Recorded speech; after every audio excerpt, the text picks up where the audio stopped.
Welcome back to the second part of the series, Design of Footings to Cater for the Effect of Trees. And in this part, we will go straight through the tree example, which is presented in the Australian Standards AS 2870 2011 on page 163. Okay, let us dive into it. What does it say here? The following examples assume a deep soil profile, HS is 4 meters, with uniform reactivity to moisture change throughout the soil profile, and the only concern is for design for trees for center heave deformation or edge heave drying. The three cases are illustrated in figure CH4.2. Okay, the site classification is HD, and remember this, the YS value is given to us to be 70 millimeters. YM is 49 millimeters. This is without the effect of the tree, so that is 0.7 times 70 in center heave, and 35 millimeters, which is 0.5 times 70 in the edge heave. And it seems that they have went ahead and used Walsh's method. The single tree dt over ht is given to us as 0.6. YT max is 25.1 millimeters. Di over ht is given to us as 1. And then we will speak about the rest of the example further down the track. Okay, so what information can we gather from here? Well, we know that we have a uniform reactivity, which simply means that the IPS, the soil shrinkage index, is likely to be uniform or constant throughout the profile. But what value is it? Well, we need to work it out.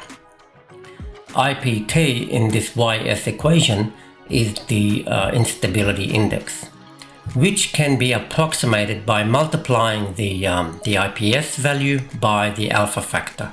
And if you remember, the alpha factor is the lateral restraining factor. Also remember that the shrink swell index, ISS, is approximately equivalent to the IPS value. Okay, we can determine the shrink swell index from a geotechnical lab test or a geotechnical engineer. Alright, let's get into it now. dt over ht is 0.6, and delta base, which is the maximum extra tree induced suction, and ht, the maximum tree design drying depth, is determined from figure H1. Okay, so let us go to figure H1 and have a look at what they say. As you can see here, for a climate zone with a depth of design suction change as 4 meters, HS is 4 meters, and with a single tree scenario, we have delta base is 0.43 picofarad, and the maximum tree drying depth is 4 meters. So here we notice that we have a case where the depth of design suction change for a normal soil profile is equal to HT, equal to the maximum drying depth, which is 4 meters. And if you recall from the previous video in part 1, we need these parameters to primarily work out YT max. Okay, let's go back for a second to these other parameters, DT and DI and HT. HT here refers to capital T, here is the capital T. And what do we need them for? Well, they're relevant in the design because we need to work out YT, which is the effect of the tree. Okay, if you could also remember to work out the total mound height, remember the total mound height in center heave, to proceed with the slab on mound model, we need YT, where YM, the center heave YM, the mound height, the total mound height is equal to 0.7 HS plus YT. And if we are not assessing any removal of tree or accounting for death of trees, then the YM for the edge heave will simply be 0.5 HS if we are using Walsh's method as they have shown in this example here. Now, look, to explain this DI and DT and HT, I've got a little plan here, and here is a plan of a house, and there is a tree on the nature strip. DT, which is the shortest horizontal distance from the house, that little protruded area there, to the tree trunk, and in this case it's equal to 6 meters. Okay, HT is the total tree height from the ground level to the crown of the tree, and that is 10 meters. So the ratio DT over HT is 0.6. Okay, which what we have here. Now I is for influence. DI is the maximum lateral reach of the drying effect of the tree, and for a single tree it is usually 1 multiplied by the maximum height, or by the height of the design height of the tree. Okay, if we're working for mature height, then it will be 1 times the mature height of the tree. So in this case DI would also be 10 meters. Okay, as you can see that the drying effect of this single tree would influence 10 meters in radius around this whole circular area. While yes, we can say that the effect of the soil drying will reduce as we move away from the base of the tree, and this is where YT comes into play. As we move away from the base of the tree, YT is reduced. By how much? This is what we will work out in this presentation. In saying this, however, soil within this whole circle, anywhere within this whole circle, will experience some extra drying due to the effect of the tree. Right. So there are two ways we can check this example. The first way is the standard way. We work out the IPS value from the normal suction profile based on the YS value that they gave us, 70 millimeters. Then take this IPS value that we worked out to the tree suction profile and work out YT max. Then check if YT max is equal to 25.1 millimeters. Or we can work backwards, okay, to determine the IPS from the value of YT max that they gave us. Okay, then with this uniform IPS value, we will work out the value of the the YS value from the normal soil suction profile and check if it's equal to 70 millimeters or not. Okay, now I would prefer to work backwards in this example. And why do you think it's probably a better method to choose? Have a think about it. Well, as you can see that generally the YS value is given to us as a rounded figure, okay? In this case, it's given to us as straight out 70 millimeters, but the YT max in this example is given to us to be 25.1 millimeters.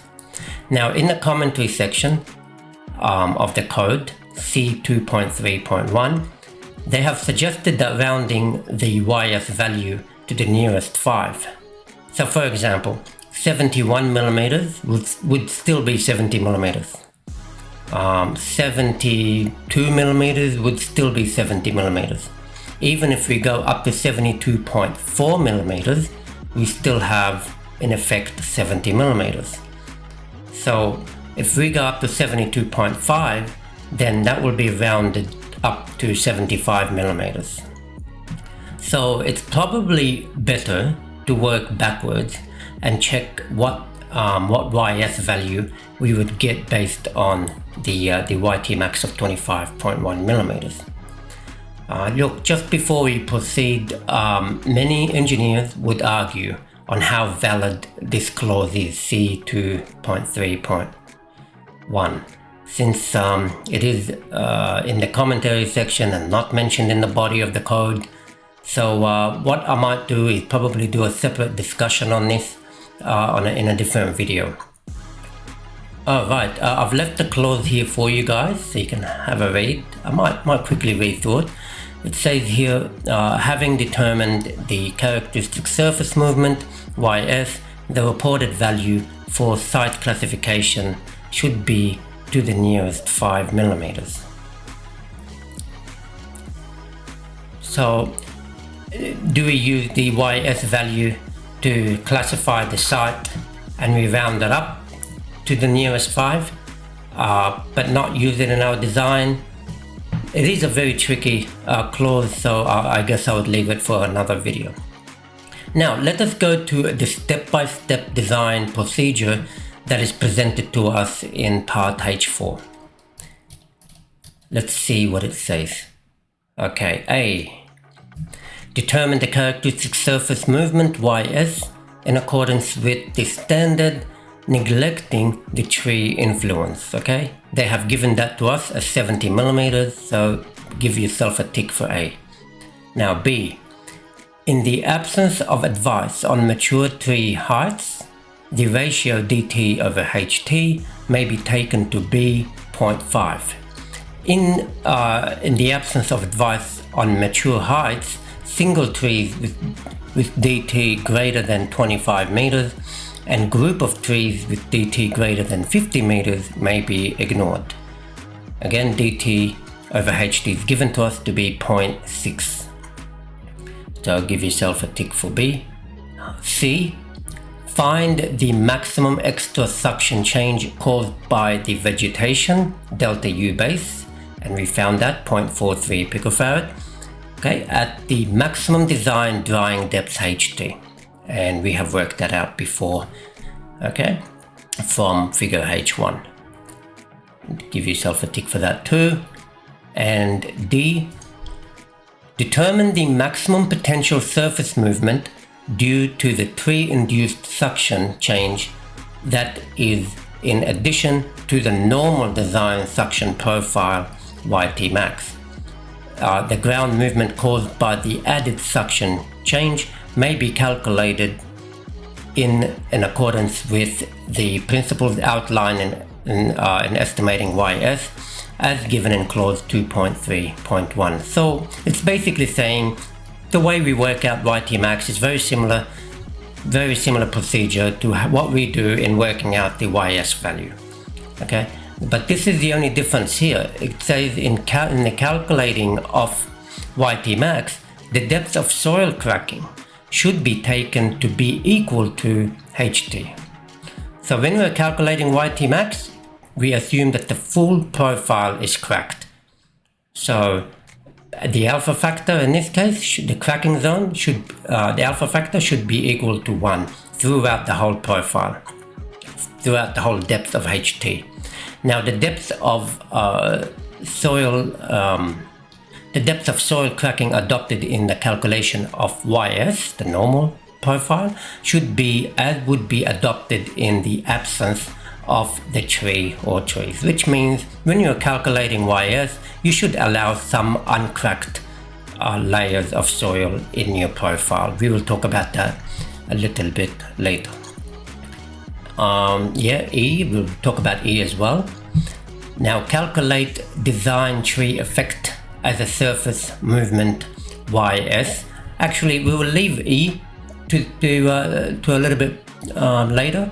We will go through D now of YT max. Okay, we'll talk about E a little bit later.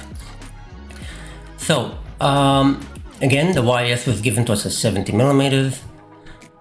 Now let's have a look at this tree profile that we have here. Okay, now it's time to work out the uniform IPS value from this formula here. Okay, because we have a uniform reactivity and the alpha factor, like I said before, is 1 throughout the entire depth, then we can work out the average suction change over the entire profile. At this little triangle here of the YT max, we can calculate the average suction. So in this case, the average suction would simply be 0.215 picofarad. The depth of the layer H can then be taken as 4 meters. So in this case, N, the number of layers, would just be 1. And the alpha factor again is 1. The only unknown in this equation is IPS. Okay, so please remember IPS is the soil shrinkage index. So all we need to do is plug in all these numbers in the equation, and IPS would work out to be 2.918% per picofarad. Now that we have worked out this IPS value, we can just take that and then plot the normal suction profile to work out the approximated value of the YS value, okay, and check if it's equal to 70 millimeters like they told us or not. So here we have HS is 4 meters, and the suction at the surface level is 1.2. However, nothing, if you notice though, nothing in the problem spoke about where the depth of cracking should be. Where is the site? Do we take 0.5 HS or 0.7 HS? How deep the depth of cracking should be? Well, for this climate zone, at a depth of design suction of 4 meters, the design suction change of 4 meters, most likely this would be a typical problem in Adelaide or some parts of Melbourne. So we will assume 0.75 HS. That's the first layer of the depth of cracking we can consider in this example. Okay, now let us proceed to work out the depths of the cracking zone and outline all the soil layers involved in this problem. The profile now is broken into 2 layers, okay, unlike the tree profile with that 1 layer, if you remember. Now here is the first 3 meters, which is considered to be cracked because 0.75 times 4 is 3. So this whole first 3 meters is considered cracked, and that means the alpha factor, alpha 1, would then be 1 for this layer 1. And then the second layer, we have 1 meter left of uncracked. This 1 meter here is uncracked. So alpha 1 is 1, and then alpha 2, we use the simple formula 2 minus z over 5, and z is the distance from the finished surface level, or the cut and fill level if you like, just remember that, to the centroid of the uncracked layer. So the distance z would just simply be 3 meters. If you go from the finished surface level, 3 meters plus 1/3 of 1, so that will be 3.33 meters. Therefore, 2 minus 3.33 divided by 5, the alpha 2 will be 1.334. Alright, now we could just work out the average suction change of each layer. Okay, so delta U1 and delta U2, these red lines here, they represent the average suction change. Look, there are so many ways you can do this. You can even draw this to scale if you like in AutoCAD and just measure it off if you don't want to have to deal with all the math behind it. But yeah, so what did I do here? I first worked out x1. I call this line x1.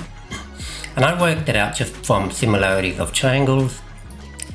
What did I say? I said x1, the smaller one, divided by the bigger one, 1.2, is equal to the smaller length 1 divided by 4. Okay, so x1 is 0.3 picofarad, and delta U1, the average delta U1, is simply 1.2 plus 0.3 is equal to 2. Take the average, and that's 0.75. and delta U2 is 0.3 plus 0 because the apex of the triangle here at the bottom here is 0. So 0.3 plus 0 divided by 2 is 0.15. Right, so what is left now? We then, the depth of the layer H. We need to write that out too. So the first cracked layer has a depth of 3 meters. So we say H1 is equal to 3,000 millimeters. Okay, we write that as the units of millimeters in the formula. And the second layer, H2, is 1,000 millimeters.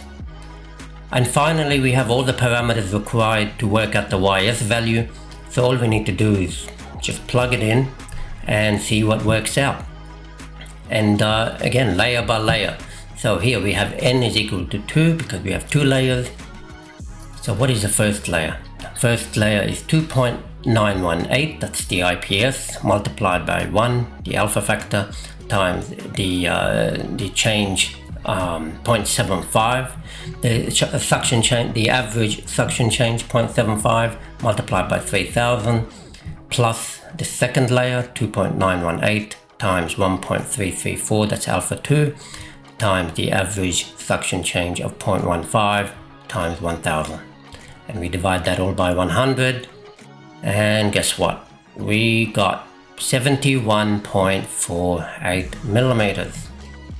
Now if we round that to the nearest 5, we will get 70 millimeters as per the example.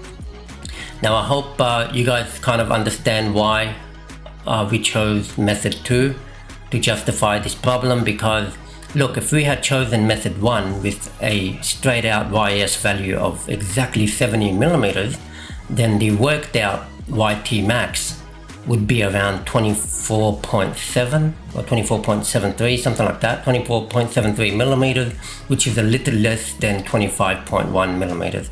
And that's where I think many of us got confused along the years. Finally, now we came to the final step.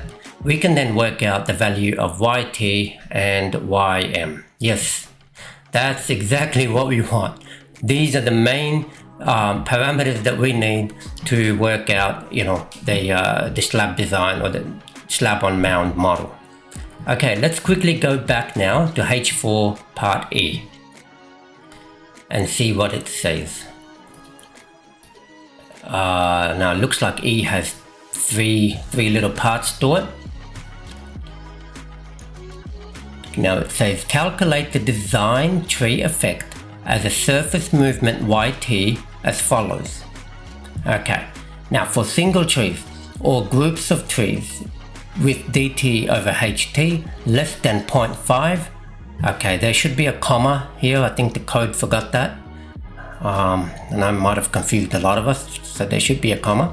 So if DT over HT is less than 0.5, then YT should be taken as YT max. In our case, DT over HT is 0.6, it's greater than 0.5, all right? And that's why it's always conservative. If you don't know the mature height of the tree, just allow that ratio to be 0.5, okay? Now for, that should be less or equal to 0.5, okay? So DT over HT greater than 0.5, then YT should be determined from the equation H4 and should not be less than 0. Alright? And there is a big equation here which involves the ratios of DT and HT and DI over HT. So so we can just plug it in this and work out YT. Let's go to the second part.